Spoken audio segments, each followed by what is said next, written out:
자, 우리 담임 올로 목사님, 올로 목사님 미국에 가 계시다가 지난 금요일 건강하게 올로 목사님 사모님 귀국하셨습니다. 기도해 주셔서 감사합니다. 자, 우리 하나님의 말씀 요한복음 14장 15절에서 21절까지 봅니다. 요한복음 14장 15절에서 21절까지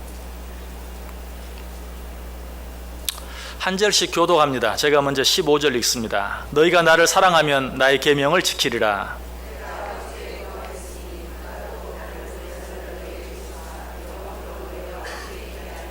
그는 진리의 영이라. 세상은 능히 그를 받지 못하나니 이는 그를 보지도 못하고 알지도 못함이라. 그러나 너희는 그를 아나니 그는 너희와 함께 거하심이요 또 너희 속에 계시겠음이라. 조금 있으면 세상은 다시 나를 보지 못할 것이로되 너희는 나를 보리니 이는 내가 살아있고 너희도 살아있겠음이라.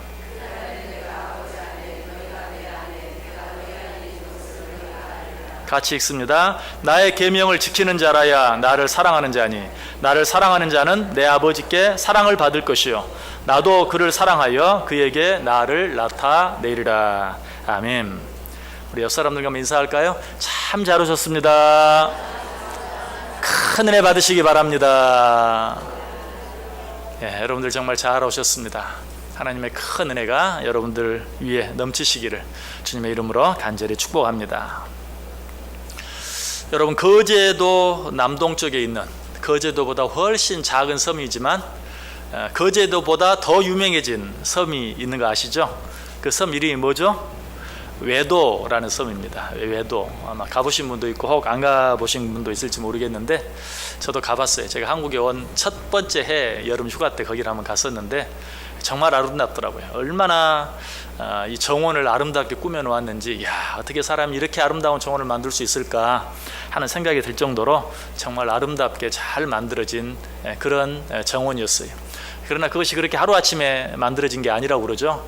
이창호 씨라는 분의 부부가 그저 몇 사람이 비탈 기슭에 고구마 하나 심고 가난하게 살던 그런 섬이었는데 그 섬을 통째로 800만 원에 샀다고 그래요.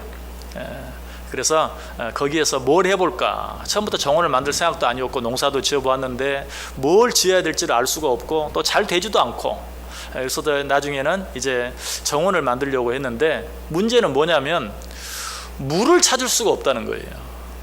땅을 여기도 파보고 저기도 파보고 하는데 물을 찾을 수가 없어요. 물이 있어야 뭘 하죠. 뭐 고구마야 뭐 하늘에서 내리는 비 적당히 받아서 그런 농사는 지을 수 있을지 몰라도 농사도 그렇고 또 그처럼 아름다운 정원을 만들려고 하면 이 계속해서 쉬지 않고 공급해 줄 수 있는 물이 있어야 하는데 그 물을 찾는 일이 그렇게 어려웠다고 그래요. 그러다가 가까스로 거의 포기하기 일보 직전에 물줄기를 찾아냈어요. 그 이창호 씨 부부의 그 노력, 헌신, 수고, 물론 이런 것도 굉장히 중요하지만 그 섬이 그렇게 아름다워질 수 있었던 가장 근본적인 이유는 뭐예요? 물줄기를 찾아냈다. 그리고 그 섬 안에 물이 흐르고 있었다라는 것, 그것이 가장 중요한 이유예요. 만약에 물이 없었다면 그런 아름다운 섬은 절대로 생기지 못했을 거예요. 자, 여러분, 사하라 사막 생각하면 어떻습니까? 정말 황량하고 모래밖에 없는, 풀 한 폭이 없는, 아무것도 없는 그런 사하라 사막, 끝도 없이 마치 그저 수평선처럼 지평선이 펼쳐지는 그런 사막, 여러분 생각하죠? 그러나 사실은 어때요? 그 중동의 그 많은 그 문화들을 보면 그런 사막 위에 정말 여러 가지 많은 그런 인간들의 문명이 발달해가고 또 사람들이 살고 또 우리가 생각할 수 없었던 일도 해 나가는, 또 거기에서 농사도 또 잘 짓는 그런 모습도 보아요. 그것은 어떻게 가능합니까? 이 사하라 사막 밑에도 폭이 200m나 되는 지하수가 흐르고 있다는 사실이에요. 그런데 뭐 폭이 200m나 흐른다고 하니까 찾기가 쉬울 것 같죠. 그 넓은 사하라 사막에서 그 물줄기, 그 깊이 숨어있는 그 물줄기를 찾아내는 것이 정말 어려운 일이라고 그래요. 그래서 비록 그처럼 황량한 사막이지만 그 물줄기를 찾아내기만 하면 무엇이든지 할 수 있는 그런 땅으로 바뀌어진다는 것이에요. 자, 우리 인생도 마찬가지입니다. 외도처럼, 외도가 그렇게 개발되기 전 외도처럼 정말 적막하고 외로운 그런 삶을 느낄 때도 많이 있어요. 또 사하라 사막과 같이 더 이상 살 수 없을 것 같은 그런 황량함, 목마름, 갈급함, 이런 것들을 느끼며 살아갈 때도 많이 있습니다. 이때 우리에게 필요한 게 뭘까요? 그 외도의 사하라 사막에 생명체가 살아가고 아름다운 것으로 변모하기 위해서는 물줄기, 생명의 물줄기가 있어야 되는 것처럼 우리도 삶을 살아가면서 그런 외로움, 그런 갈급함, 그런 삭막함, 이런 것들에 처하게 됐을 때 우리에게 필요한 것은 바로 성령의 물줄기. 바로 그러한 때 우리에게 성령의 물줄기가 있어야 돼요. 제 아무리 삭막하고 힘들고 어렵고 외로운 때라 할지라도 우리가 그 성령의 물줄기만 찾아낼 수 있다면 우리는 살 수 있을 뿐만 아니라 다시는 목마르지 않는 그런 풍성한 삶을 살아갈 수 있다는 것이. 그래서 목마름을 해결하기 위해서 물을 찾아 나온 사마리아 여인을 향해서 예수님께서 뭐라고 말했습니까? 내가 주는 물을 마시는 자는 영원히 목마르지 아니하리니 내가 주는 물은 그 속에서 영생하도록 솟아나는 샘물이 되리라. 내가 너에게 주는 물을 마시기만 하면 너는 다시는 목마름이 없을 것이다. 그 물을 찾기 위하여 이 먼 우물까지 나와야 되는 일이 없을 것이다 라고 말하는 것을 보게 돼요. 갈급한 영혼의 성령의 생수를 공급받는 것, 이것이 바로 우리가 말하는 성령의 역사입니다. 이런 성령의 역사가 없는 신앙생활은 너무너무 메말라 있어요. 몸이 건조해요. 거기는 어떤 기쁨도 없어요. 어떤 생명력도 없어요. 그야말로 목숨만 간신히 붙어있는, 정말 숨만 까딱까딱하는 그런 사람처럼 성령의 역사가 없는 신앙생활, 정말 죽어있는 것과 다름이 없는, 살아있는 것 같으나 죽은 그런 삶이 될 수밖에 없다는 것이. 예수님은 이걸 아셨어요. 우리가 이 세상을 살아가면서 생명력 있게, 기쁘게, 즐겁게, 힘있게 신앙생활하며 살아가기 위해서 우리에게 무엇이 필요한가? 성령이 필요하다는 사실을 우리 주님은 아셨어요. 그래서 우리 주님께서 우리 곁을 떠나가시면서 우리에게 지금 몇 가지 선물들을 주셨다는 것 우리가 생각해 보았죠. 첫 번째는 뭡니까? 능력. 두 번째는 기도. 자, 그런데 이것과 더불어서 우리 곁을 떠나가시면서 우리에게 주신 선물이 또 한 가지 있어요. 그것이 무엇인가? 오늘 본문 16절에 보면 내가 아버지께 구하겠으니 그가 또 다른 보혜사를 너희에게 주사 영원토록 너희와 함께 있게 하리라. 자, 그것이 무엇이에요? 보혜사, 성령이. 예수님 우리 곁을 떠나가시면서 정말 마음속에 염려가 되었어요. 걱정이 되었어요. 내가 어떻게 저들을 두고 떠나갈 수 있을까? 내가 떠나가면 저들이 어떻게 될 것인가? 실제로 어때요? 예수님이 떠나가자마자 예수님의 제자들을 뿔뿔이 흩어져 버리고 이제 다 끝났다. 이제 다시 고향으로 돌아가자. 옛날 하던 일이나 다시 하자. 고기나 잡자. 그렇게 되어버리고 만 걸 보았죠. 예수님께서도 그것을 염려하셨던 것이. 그래서 예수님께서 그들의 곁을 떠나가시면서 그들에게 무엇을? 성령을 선물로 주셨어요. 그런데 방금 읽은 말씀에 보면 그 성령을 뭐라고 부르고 있습니까? 보혜사라고 부르고 있어요. 보혜사라는 말의 뜻이 뭘까요? 사실 이 말은 우리나라에 전혀 없었던 그런 말이죠. 틀림없이 아마 선교사들과 우리 한국 초대교회 성도들이 모여서 이 성령을 어떻게 번역할 것인가. 그래서 이것을 보혜사, 왜? 거기에는 여러 가지 뜻이 있거든요. 영어 성경을 보면 컴포터, 위로자, 카운셀러, 상담자, 애드보케이트, 변호자, 변로자, 또 헬퍼, 돕는 분, 이런 의미들이 그 안에 있어요. 자, 이런 의미들을 다 담을 수 있는 말이 뭐가 있을까 고민하고 생각하다가 보혜사, 우리를 위로하시고 도와주시고 인도해 주시는 보혜사 성령이라고 이름을 붙인 것이. 성령님은 그야말로 우리의 위로자가 됐어요. 우리를 도와주는, 우리의 돕는 자가 됐어요. 우리가 어려운 일이 있을 때 우리를 상담해 주시는 상담자가 되기도 해요. 무엇보다 우리가 억울한 일을 당하고 궁지에 몰렸을 때 우리를 대변해 주고 변호해 주는 변호사와 같은 그런 역할까지도 하시는 분이. 이런 보혜사 성령님의 사역을 26절, 오늘 보면 26절이 잘 말해주고 있어요. 보혜사 곧 아버지께서 내 이름으로 보내실 성령, 그가 너희에게 모든 것을 가르치고 내가 너희에게 말한 모든 것을 생각나게 하시리라. 자, 모든 것을 가르치고 모든 것을 생각나게 하시리라. 이 말 속에는 우리가 삶을 살아가면서 도움이 필요할 때 어떤 일이든지 어떤 문제든지 모든 일 가운데 우리와 함께 하시고 능히 우리를 도우실 수 있는 분이다 하는 것을 우리에게 말씀해 주고 있어요. 여러분, 가끔 신앙생활하면서 이런 생각 한번 해보죠. 초대교회 성도들처럼, 물론 초대교회 성도들도 뭐 예수님을 보지 못한 성도들이 많이 있지만, 예수님의 제자들처럼, 그 당시처럼, 예수님이 이 땅에 계실 때처럼 지금 예수님이 우리와 함께 계신다면 얼마나 좋을까. 여러분, 그런 생각 틀림없이 한번 해보셨을 거예요. 예수님을 한 번만 볼 수 있다면, 예수님을 한 번만 만나볼 수 있다면, 예수님을 한 번만 만져볼 수 있다면, 정말 필요할 때는 예수님을 초청해서 한번 우리가 예수님께 직접 설교를 들을 수 있다면 얼마나 좋을까. 이런 생각을 틀림없이 한 번쯤은 해보셨을 거예요. 그러나 여러분 기억하세요. 예수님과 함께 신앙생활 했던 자들보다도 예수님이 계시지 않는 지금 신앙생활하고 있는 우리들이 더 복되다라는 사실을 여러분 꼭 아셔야 돼요. 왜 그렇습니까? 예수님이 이 땅에 계실 때는 육신을 가지고 오셨어요. 그렇기 때문에 시간과 공간의 제한을 받으셨어요. 예수님이 시간과 공간의 제한을 받지 않으신 것은 십자가에 달려 죽으셨다가 부활하신 후에나 뭐 벽을 뚫고 나타나신다든지, 그렇죠? 문을 닫고 성도들이 기도하고 있을 때 그 벽을 통과해 나타나셨잖아요. 그런 일은 그 이후에는 나타난 일이에요. 그렇기 때문에 예수님의 제자들이 배를 타고 가는데 풍랑이 일어났어요. 어떻게 해야 돼요? 예수님 주무시고 계시면 예수님께 가서 예수님을 깨워야 돼요. 그리고 예수님을 만나려면 예수님이 어디 계시는가 하고 예수님을 찾아다녀야 했어요. 그런데 지금 우리는 어떻습니까?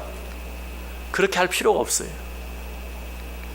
예수님께서 누구를? 보혜사 성령을 우리에게 보내주셔서 언제 어디서나 우리와 함께 하시고 언제 어디서나 우리를 도우실 수 있는 그러한 성령님을 우리에게 보내주셨기 때문에 그래요.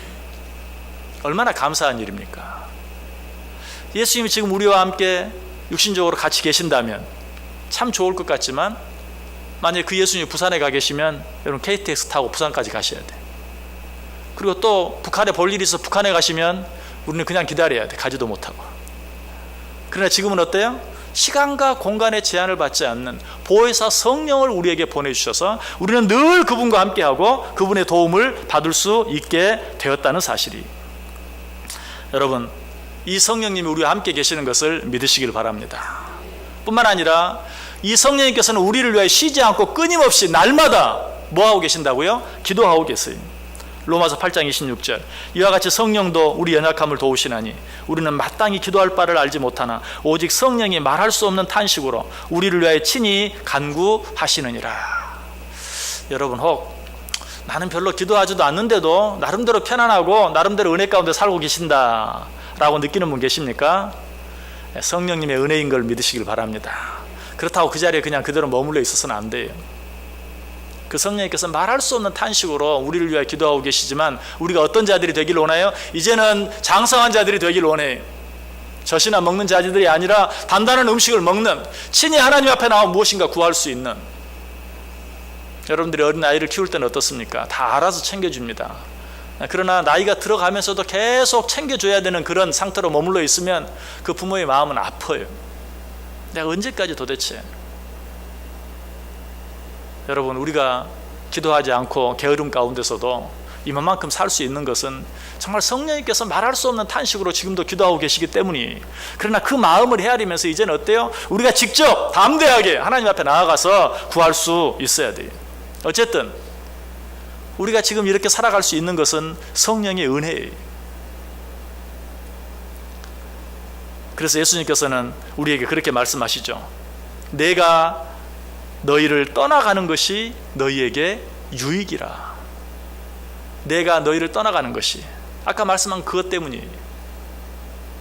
지금은 너희가 나를 찾아다녀야 하고 내가 잠자고 있으면 너희가 필요할 때 나를 깨워야 하지만, 그러나 내가 너희를 떠나가면 내가 너희에게 보혜사 성령을 보내줄 터인데 보혜사 성령께서는 항상 너희와 함께하며 모든 것을 너희에게 가르쳐 주시고 모든 것을 너희로 하여금 생각나게 하실 것이다. 그러므로 내가 너희를 떠나가는 것이 유익이다. 그런데 지금 우리는 어때요? 그 성령님을 모시고 살아요. 할렐루야. 얼마나 감사한지 몰라요. 자, 그런데 이 시간 우리가 확인해 봐야 돼요. 정말 내 속에 성령이 계시는가? 내 안에 정말 성령이 계시는가? 아까 우리는 이 성령을 모시고 삽니다 라고 하니까 여러분 아멘 했어요. 그런데 여러분 정말 그 성령이 여러분 안에 있습니까? 갑자기 조금 혼동이 되죠. 계시나? 진짜 계시나?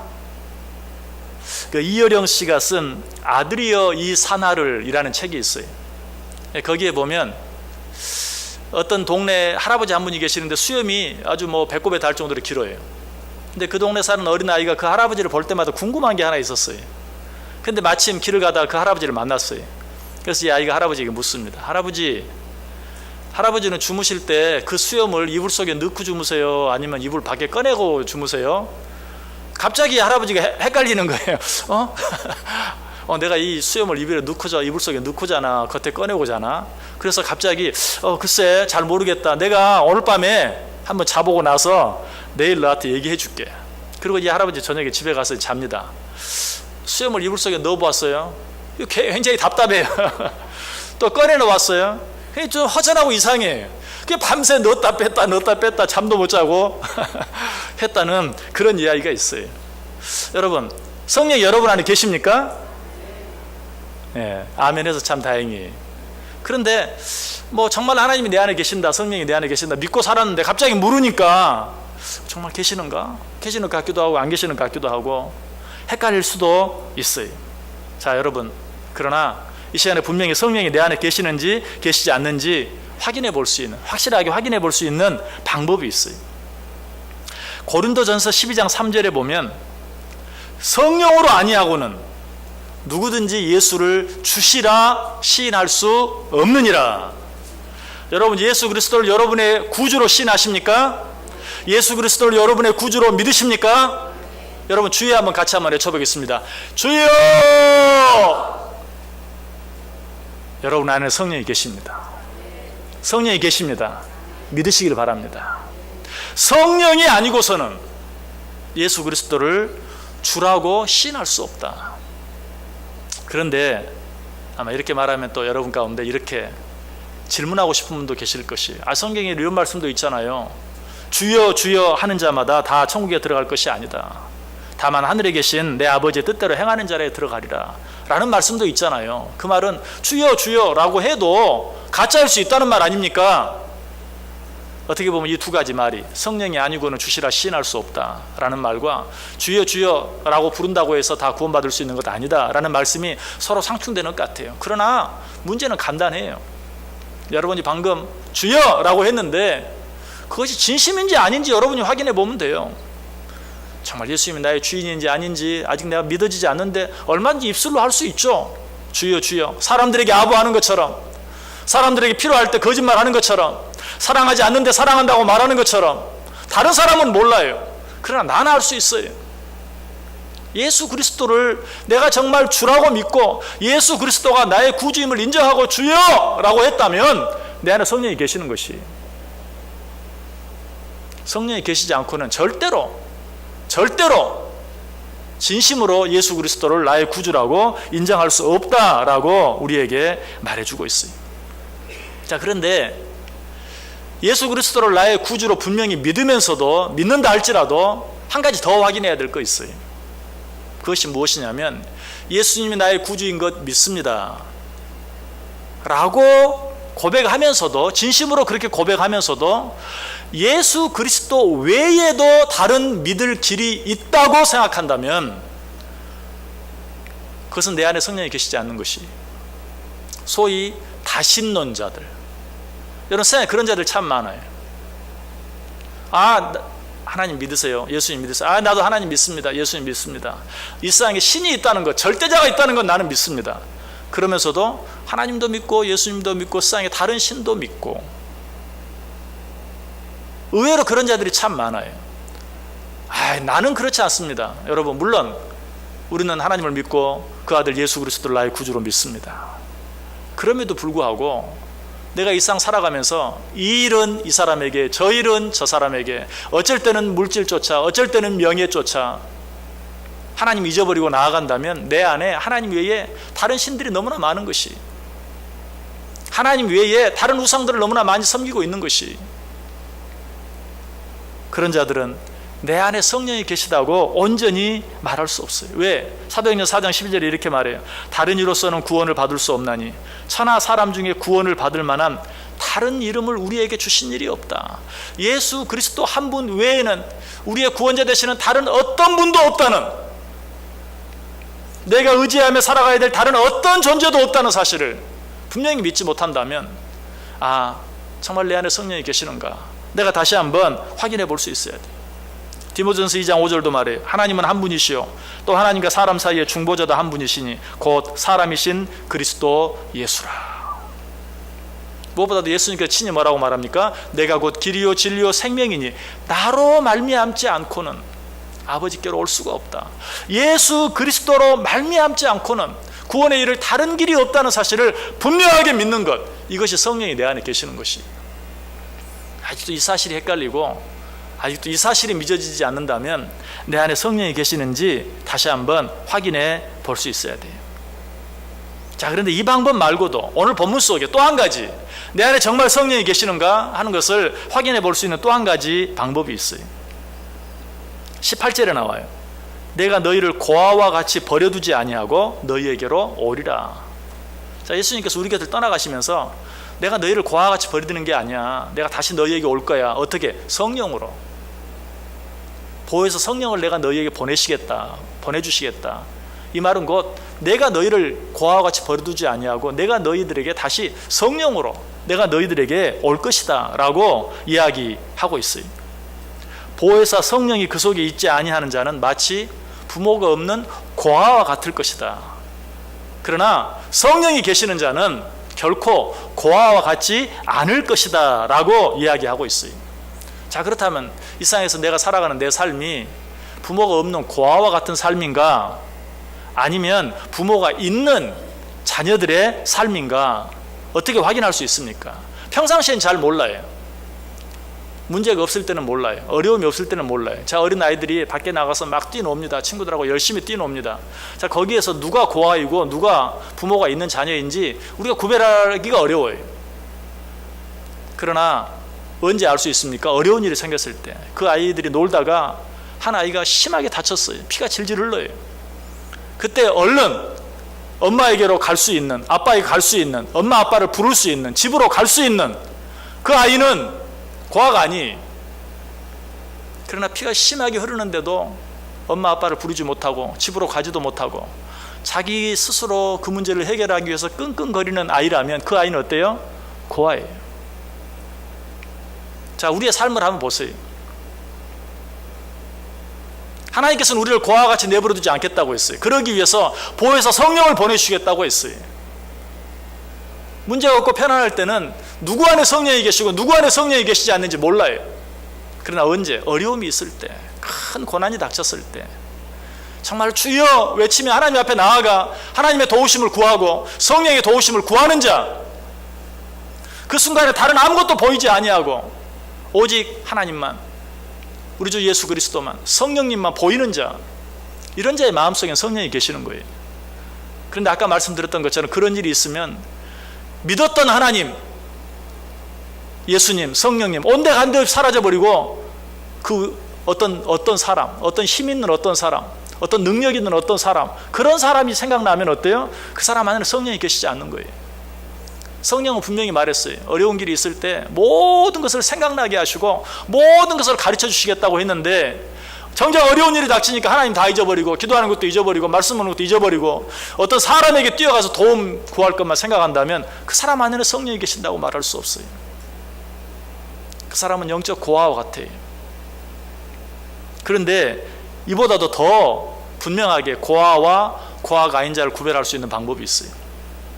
아이들이 신나게 놀다가 이제 저녁 먹을 때가 되었어요. 해가 뉘엿뉘엿 집니다. 저 동네에서 부릅니다. 얘야, 밥 먹어라. 밥 먹자. 그러면 모든 하던 일을 툴툴툴 털고 야, 내일 봐. 그리고 집으로 달려갈 수 있는 아이. 이 아이는 어때요? 고아가 아니, 부모가 있는 아이.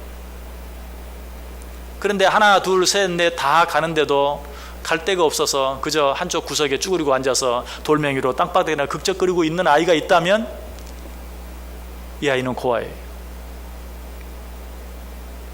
우리가 인생을 살아가면서 정말 내 안에 성령이 있는 자와 그렇지 못한 자를 가장 확실하게 구별할 수 있는 시간이 있다면 이 세상의 모든 삶을 마치고 이 세상을 떠나갈 때 우리는 그런 일들을 너무나 자주 봐요. 저는 많은 임종들을 지켜보았어요. 정말 그 임종들을 보면 다시 한번 하나님이 정말 살아계시는 것을 분명히 느낄 수 있어요. 육신적으로 그렇게 고통스러운 가운데 계셨던 분이라도 마지막 떠나는 순간에 천사와 같은 모습으로 기쁨과 평안함 가운데 이 세상을 떠나가는 분들이 있는 반면에 별로 그렇게 힘들지 않은 그런 마지막 시간을 보내다가도 그 마지막 시간만 되면 두려워 떠는 그리고 또 어떤 분은 하나님을 알지 못했다가도 그 마지막 순간에 예수 그리스도를 영접하고 편안하게 바뀌어지는 분이 있는가 하면 어떤 분은 전혀 그렇지 아니하고 그 마음이 더 완악해지는, 생각할 수 없는, 상상할 수 없는, 이제 곧 운명할 시간이 가까워 오는데도 그 마음이 극도로 완악해지고 그러면서도 두려움에 떠는 그런 자들의 모습을 보아요. 이것은 꼭 우리의 생명이 떠나가는 마지막 순간뿐만 아니라 우리가 이 세상을 살아가면서 여러 가지 많은 일들을 겪을 때 내 안에 어떤 마음이 드는가. 어려운 일이 생기면 그냥 평안하던 마음이 조그만 어려운 일만 생기면 막 걷잡을 수가 없고 다스릴 수가 없고 어떻게 해야 할 수가 없고 누가 나를 힘들게 하고 괴롭게 하면 그 미운 마음, 원망하는 마음, 복수하고 싶은 마음이 막 불끓듯하고 뭐예요? 성령이 계시지 않는 것이. 그러나 그런 마음이 있다가도 하나님의 말씀에 생각이 나고 그래 내가 좀 더 참고 좀 더 인내하고 좀 더 사랑하고 좀 더 기도해야지 그리고 좀 더 기다려야지 하는 그런 마음이 내 속에 든다면 그것은 어때요? 내 안에 성령이 계시는 것이. 왜? 성령님께서는 그 일을 하시는 분이거든요. 모든 것을 생각나게 하시고 모든 것을 가르쳐 주시는 그런 분이시거든요. 여러분, 내 삶이 고아와 같은 삶인지 그렇지 않은지, 여러분에게 어떤 문제가 있든지 그 문제를 나 혼자 껴안고 끙끙거리고 힘들어하고 어려워한다면 정말 내 안에 성령이 계시는가 다시 한번 확인해 보아야 돼요. 우리는 그런 일들이 있을 때 내 힘으로 하려고 발버둥 치는 것이 아니라 하나님 앞에 나아갈 수 있어야 돼요. 이머당이라는 분 여러분 잘 아시죠? 중국 복건성 용계 출신으로 가난한 목사의 집안에서 태어났어요. 그러나 공부를 많이 했습니다. 상해 성 요한 대학, 미국의 하버드 대학, 독일의 예나 라이프치 대학에서 공부했어요. 그리고 미국의 하버드와 프린스턴 대학에서 오랫동안 강의했던 석학 중에 석학이. 그런데 그가 63세가 되었을 때 그가 이렇게 고백합니다. 나는 그동안 하나님을 잊어버린 고아와 같은 삶을 살았다. 목사의 아들로 태어나서 자라왔지만 세상의 가장 수준 높은 학문을 공부하면서 하나님을 잊어버리고 살았어요. 그리고 그가 63세 되었을 때 그 잃어버린 하나님을 다시 찾고 지난날 나의 모든 삶, 우리가 보았을 때는 세상에서 가장 최고의 학문을 공부하고 정말 최고의 학교에서 가르치는 정말 성공한 삶을 산 사람이었지만 지금까지의 나의 삶은 하나님을 잊어버린 고아와 같은 삶이었다라고 고백하고 있어요. 여러분, 여러분의 삶이 고아와 같은 삶인지 아닌지 한번 확인해 보세요. 그걸 확인해 볼 수 있는 한 가지 방법 말씀드리려고 그래요. 요즘 현대인들에게 TV, 여러분 TV를 하루에 얼마 정도 보십니까? TV를 하루에 3시간 본다면 1년에 52일을 TV 앞에 앉아있다고 그래요. 하루에 3시간. 하루에 3시간 TV를 보면 1년에 52일을 TV와 함께 사는 거예요. 자, 여러분 집에서 갑자기 TV가 사라졌다고 생각해 보세요. 참 허전하겠죠. TV 어디 갔어? 당장 그 말이 튀어나오겠죠. 자, 요즘에는 근데 그것보다 더한 거 있어요. 뭐죠? 휴대폰, 핸드폰. 여러분 출근하다가 집을 나왔는데, 외출하다가 집을 나왔는데 핸드폰을 놓고 왔어요. 어때요? 깜짝 놀라죠. 어떻게 해야 되나? 자, 그런데 여러분 집을 나서면서 기도하고 나서는 걸 잊어버렸어요. 놀랍니까? 뭘 놀래요? 기도했는지 안 했는지도 모르는데. 저녁에 들어가서 기도하는 것 잊어버렸어요. 저녁에 잠자리에 들기 전에 잊어버렸어요. 놀랍니까? 테레비가 사라지면 테레비 어디 갔어? 이 긴 밤을 어떻게 하라고? 그러나 우리 손에서 핸드폰이 없어지고 TV가 없어지면 우리는 당장 어쩔 줄을 몰라고 당황해 하는 거예요.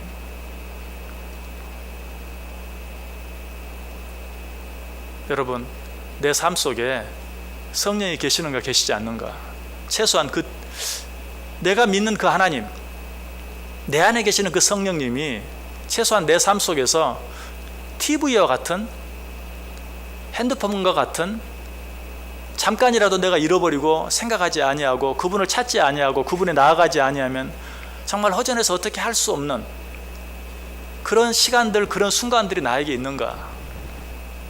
그래서 하나님 앞에 잠깐이라도 묵상하지 아니하고 하나님 앞에서 잠깐이라도 말씀을 펼쳐들지 아니하고는 견딜 수 없는 그런 시간이 나에게 있는가 한번 확인해 보아야 돼요. 정말 성령이 내 안에 계시다면 우리는 늘 그런 삶 속에서 그런 도전을 받고 그 하나님과 함께 하기 위해서 애쓰는, 그 하나님을 찾고 그 하나님의 도움을 구하고 어떤 문제가 있을 때 그 하나님께 제일 먼저 나아가는 그런 삶을 살아갈 수 있어야 된다는 사실이에요. 이런 삶을 살아가는 자는 어떤 일들 앞에서도 담대할 수 있어요. 두려워하지 아니해요. 오히려 그러한 때에 내게 성령님이 계시다는 사실을 생각하면서 감사할 수 있어요.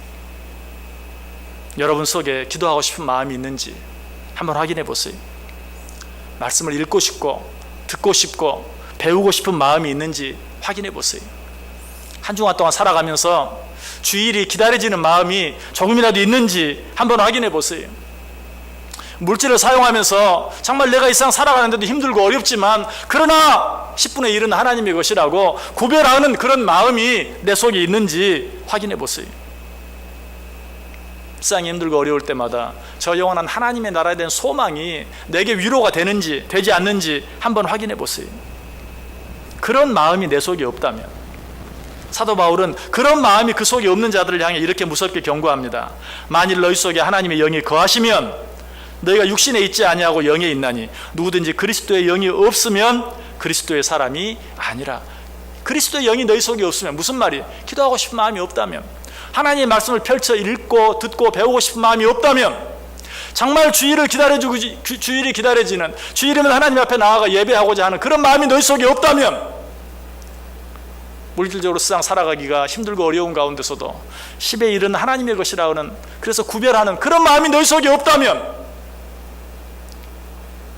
너희 안에는 그리스도의 영이 계시지 않는 것이다. 이런 자는 그리스도의 사람이 아니다라고 단호하게 이야기하고 있는 것을 보아요. 우리는 이런 마음이 내 속에 있는지 우리가 스스로 확인해 볼 수 있어야 돼요. 저는 틀림없이 믿어요. 오늘 이 시간에 여기 나와 있는 여러분들에게는 그런 마음이 있어요. 그런 마음이 없는 분은 한 분도 안 계시다고 저는 믿어요. 그런데 왜 그런 마음은 다 있다 할지라도 실제로 그렇게 살지 못하는 분들은 많을 거예요. 왜 그렇습니까? 왜 그런 마음이 내 속에 있는데도 그렇게 살지 못합니까? 왜 그런 성령의 음성이 내게 들리는데도 그 음성에 순종하지 못합니까? 오늘 본문에 그 답이 나와 있어요. 17절에 보면 그는 진리의 영이라 세상은 능히 그를 받지 못하나니 이는 그를 보지도 못하고 알지도 못함이라. 그러나 너희는 그를 아나니 그는 너희와 함께 거하시며 또 너희 속에 계시겠습니다. 그는 진리의 영이라, 성령에 대해서 말씀하시는 것이죠. 세상은 능히 그를 받지 못한다. 자, 기도하고 싶은 마음이 들었어요. 그런데 어때요? 지금 내가 너무 바빠. 자, 물질을 사용하면서 10의 1조는 하나님의 것이다. 그런 생각이 마음에 들었어요. 그런데 이달에는 내 생활이 너무 빠듯해. 하나님 앞에 기도해야지 라는 생각이 들었어요. 그럼에도 불구하고 눈에 보이지 않는 하나님보다 눈에 보이는 사람이 먼저 생각났어요. 이런 마음 때문에 내 마음에 성령의 음성이 들렸는데도 불구하고 그 음성을 무시해버릴 때가 너무나 많다는 사실이에요. 내 안에 있는 인간적인 생각, 인간적인 계산법, 인간적인 마음, 이런 것들이 성령의 음성을 눌러버리는 것이. 우리는 성령의 세미한 음성에 귀를 기울이고 그 말씀에 순종하는 삶을 살 수 있어야 돼요. 다시 한번 말씀드립니다. 저와 여러분의 마음속에는 성령이 계세요. 그렇지 않으면 이 시간에 여기에 나올 수가 없어요. 중요한 건 뭡니까? 성령의 음성이 있는데도 불구하고 내가 왜 성령 충만한 삶을 살지 못하는가? 그 성령의 음성에 순종하지 못하기 때문에. 왜 순종하지 못한다고요? 눈에 보이는 것을 눈에 보이지 않는 것보다 앞세우기 때문에. 자, 오늘 우리가 생각한 본문 말씀이 어떻게 시작하고 어떻게 끝나는지 아세요? 오늘 본문이 시작하는 15절 보시면 너희가 나를 사랑하면 나의 계명을 지키리라. 자, 어떻게 끝납니까? 21절 나의 계명을 지키는 자라야 나를 사랑하는 자니 나를 사랑하는 자는 내 아버지께 사랑을 받을 것이요 나도 그를 사랑하여 그에게 나를 나타내리라. 말씀을 마칩니다. 예수님께서 우리 곁을 떠나가시면서 성령을 우리에게 선물로 주셨습니다. 우리 안에는 그 성령이 계십니다. 믿으십니까? 그런데 그 성령이 우리 안에 충만합니까? 그건 확인해 봐야 돼요. 내가 정말 성령 충만한 삶을 살고 있습니까? 어떻게 그렇게 살 수 있을까요? 내 안에 성령이 계시기 때문에 성령의 음성들이 내 귀에 들립니다. 지금 여러분들의 귀에도 성령의 음성이 들려요. 오늘 이 말씀을 들으면서 저는 똑같은 말을 했지만 여러분 귀에는 각기 다른 성령의 음성들이 있을 거예요. 그래, 하나님께서 나에게 그렇게 말씀하셨지, 하나님께서 나에게 그렇게 하라고 하셨지. 각자 다른 성령의 음성들이 있어요. 여러분 그 음성들에 순종해 보세요. 그때 비로소 어때요? 성령 충만해져요. 너희가 나를 사랑하면 나의 계명을 지키리라. 나의 계명을 지키면 너희가 성령 충만한 자들이 될 것이다. 나의 계명을 지키는 자라야 나를 사랑하는 자니 나를 사랑하는 자는 내 아버지께 사랑을 받을 것이요 나도 그를 사랑하여 그에게 나를 나타내리라. 오늘 이 시간에 아니 이후에 여러분에게 들려지는 성령의 세미한 음성들의 귀를 기울이고 순종함으로 정말 성령 충만한 삶. 그래서 성령이 그 안에 계시지 않는 자들은 절대로 느끼지 못하는, 절대로 누리지 못하는, 성령이 계신 자들만이 누릴 수 있는 놀라운 기쁨과 평안을 소유하고 그것을 누리며 살아가는 복된 자들 되시기를 주님의 이름으로 간절히 축원합니다. 기도하겠습니다.